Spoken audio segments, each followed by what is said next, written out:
जय मसीह. Bible says, "येशूलाई भन्नुभयो, यो समाप्त भयो." Meaning, it is finished. जसको मतलब हो यो समाप्त भयो. Don't worry, I'm not going to preach in Nepali for your benefit. म नेपालीमा प्रचार गर्ने होइन. I thank God for Pastor John SATHYAMOORTHY and the leadership team of DNAG for giving me this opportunity. म पहिलो प्रथम परमेश्वरलाई धन्यवाद दिन चाहन्छु अनि जॉन सत्यमूर्ति हाम्रो पास्टरलाई अनि सम्पूर्ण जति पनि हाम्रो डीएनएजी मण्डलीको अगुवाई हुनुहुन्छ यो समय दिनु भएको लागि धन्यवाद दिन चाहन्छु. How many of you are feeling tired already? कति जना यहाँ थाकित भइरहेको छ, थाकेको छ. 5 words over already, like, oh. 5 वटा है बानी सकियो, तपाईहरु अलरेडी थाकेको जस्तो देख्दै छ. Guys, think of it. To listen to 5 words for us, it is difficult. 5 वटा कुरालाई सुन्नु तपाईहरुलाई जो तपाई हामीलाई सारो पर्दरी. Think of Jesus hanging on the cross for 6 hours for you and me. सोच्नुहोस् कि येशू मसीह क्रुसमा है 6 घण्टासँग चाहिँ आज तपाईले हाम्रो निम्ति कसरी चाहिँ उहाँ टांगेर बस्नु भयो होला. Not just for 6 hours, from the previous night he was suffering. 6 घण्टा मात्र होइन तर रातिदेखि नै है त्यसको रातिदेखि नै येशू चाहिँ कतिसम्म तडपिरहेको थियो. And after all that has happened, अनि जब त्यो सबै कुरा भयो, he is coming to the end of his life. अनि उहाँ जीवनको त्यो अन्तिम पलमा उहाँ आएर Probably the last few minutes of his life. अनि जीवनको त्यो अन्तिम पलमा चाहिँ जब उहाँ हुन्छ And he is opening his mouth and saying few words. अनि उहाँले आफ्नो मुख खोलिकिन यसरी भन्नुहुन्छ. And what comes out of his mouth is this. उसको मुखबाट जे आउनुहुन्छ त्यो चाहिँ He is saying, "It is finished." यो चाहिँ अब समाप्त भयो. It is not, Jesus did not speak English, we know that. अनि तपाईले हामीलाई थाहा छ कि येशू मसीह त्यो समयमा इंग्लिश बोल्नु भएन. He probably spoke Aramaic, and in Bible it is written in Greek. अनि बाइबलमा हामी देख्छौं दोस्रो शब्दमा उहाँले सायद बोल्नु भयो होला. And the word used there in Bible is tetelestai. अनि बाइबलमा हामी देख्छौं चाहिँ टेटेलेस्टाई भन्ने चाहिँ शब्द एउटा इस्तेमाल गरेको छ. Which is a very common word people understood those days. अनि जुन चाहिँ नै एउटा जानेको एउटा परिचित भइसकेको त्यो एउटा शब्द हो. What all people might have understood when Jesus said this verse is something that we'll see. अनि येशूले जब यो शब्द भने त त्यो समय त्यो मान्छेहरूले चाहिँ यो कुरालाई बुझिसकेको थियो किनभने यो शब्दसँग परिचित भइसकेको थियो. When we see Jesus movies, the movies that they take, this word is like the punchline of the cross, right? यदि हामी फिल्मतिर हेर्छौं भने चाहिँ है येशू मसीहले जुन चाहिँ शब्द इस्तेमाल गरेको छ त्यो चाहिँ हिरोहरूले एउटा डायलॉग भनेको जस्तो सायद सुनिन्छ होला. Immediately Jesus says, "It is finished," and there is an earthquake and the mountain is splitting open, the veil is tearing open. अनि जब येशूले यसरी भन्नुहुन्छ है यो चाहिँ समाप्त भयो भन्दा चाहिँ है पृथ्वी काम्दछ अनि मन्दिरको त्यो है त्यो पर्दाहरू च्यातिन्दछ. So when we hear this word, "it is finished," we also think, okay, something like that happened.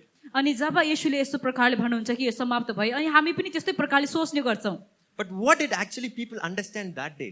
तर त्यो समय चाहिँ एक्चुअली त्यो समयको मानिसहरूले चाहिँ के बुझ्यो र? Where all do they use this word tetelestai? अनि कहाँनिर चाहिँ यो टेटेलेस्टाई भन्ने शब्दलाई इस्तेमाल गरेको छ र? The first place they must have heard this is अनि पहिलो जग्गा जहाँनिर चाहिँ उनीहरूले यो शब्दलाई सुनेको छ on the Day of Atonement. अनि त्यो प्रायश्चितको त्यो दिनमा चाहिँ सुनेको छ. Okay, on the Day of Atonement, what happens? The whole Israel people gather together. अनि सम्पूर्ण जति पनि इजरायलीहरू थिए उनी सबै एकझुन्ड भएको थियो. The high priest takes the lamb, he sacrifices the lamb. अनि महान पुजारीले है मेमनाको बलिदान दिनुहुन्छ. He takes the blood of the lamb, goes inside the most holy of holies. अनि त्यो मेमनाको रगतलाई लगेर चाहिँ है सबैभन्दा पवित्र जग्गामा चाहिँ उहाँ जानुहुन्छ. This does not happen every day or every week. This happens only once in a year. हरेक महिना हरेक हप्ता हुँदैन तर सालमा एकचोटी मात्रै हुन्थ्यो. He takes the blood of the sacrificed lamb, goes inside the holy of holies, does all the rituals. अनि उहाँले चाहिँ है त्यो मेमना बलिदान भएको मेमनाको त्यो रगतलाई लगेर चाहिँ पवित्र जग्गामा गएर चाहिँ नै उहाँले गर्नुपर्ने त्यो सबै पूजा पाठहरू गर्थ्यो. And after doing all the rituals, he comes out. अनि त्यो सबै पूजा पाठ सकेर चाहिँ उहाँ बाहिर आउँथ्यो.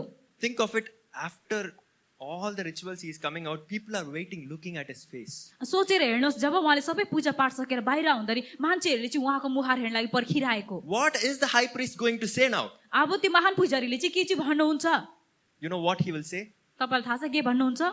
He will open his mouth and say, उहाँले आफ्नो मुख खोल्नुहुन्छ र भन्नुहुन्छ "Tetelestai," टेटेलेस्टाई भनेर चाहिँ भन्नुहुन्छ. which means it is finished. जसको मतलब हो यो चिज समाप्त भयो. So every Jewish person who heard Jesus on the cross saying tetelestai, it is finished, knew that the sacrifice is over on the day of Passover.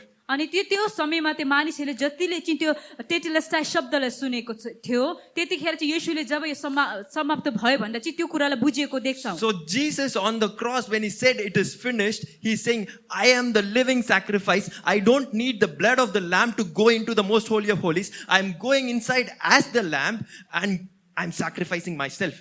यहाँनिर चाहिँ येशूले जब त्यो कुरालाई भन्नुहुन्छ यो साबित गर्नुहुन्छ कि आज है बलिदान दिनलाई कुनै मेम्ना चाहिँदैन, तर आज म आफै नै एउटा त्यो पवित्र एउटा मेम्ना भइकिन चाहिँ तपाईँ अनि हाम्रो निम्ति बलिदान भएको छ अनि सबैभन्दा पवित्र जग्गामा गएको छ भनेर. That is what he says when he says it is finished. अनि त्यसको त्यही मतलब हो जब येशूले यो भन्नुहुन्छ कि यो समाप्त भयो. Second time where they can hear this word. अनि दोस्रो जग्गा जहाँनिर चाहिँ यो शब्दलाई हामी सुन्न सक्छौं. See, tetelestai is not just a religious word where they use only with the high priest. अनि यो टेटेलस्टाई भन्ने शब्द चाहिँ है आज त्यो एउटा धार्मिक प्रकारको शब्द हैन जहाँनिर चाहिँ महान पुजारीले मात्रै इस्तेमाल गर्छ. It's a common word that they used. अनि यो चाहिँ एउटा परिचित भएको एउटा शब्द जसले चाहिँ कसले पनि इस्तेमाल गर्ने शब्दहरु छ. For example, if a master gives a work for a servant, यदि कुनै मालिकले आफ्नो नोकरलाई कुनै काम दिन्छ भने, for example, if Pastor John is here, he is telling me to do some work at college. Pastor Johnले यदि Pastor Mosesलाई कुनै काम दिनु भयो भने, I will go do that work diligently, finish the work. अनि म जान्छु अनि त्यो कामलाई म सक्छु.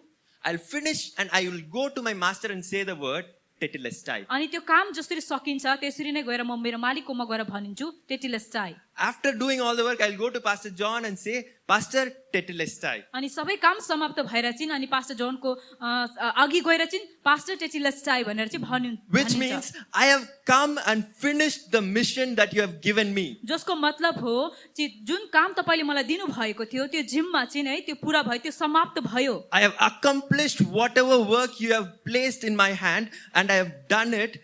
And I'm saying to you, tetelestai, it is finished. त्यो सबै काम चाहिँ है सम्पन्न भयो भनेर चाहिँ एउटा मतलब देखाइन्छ.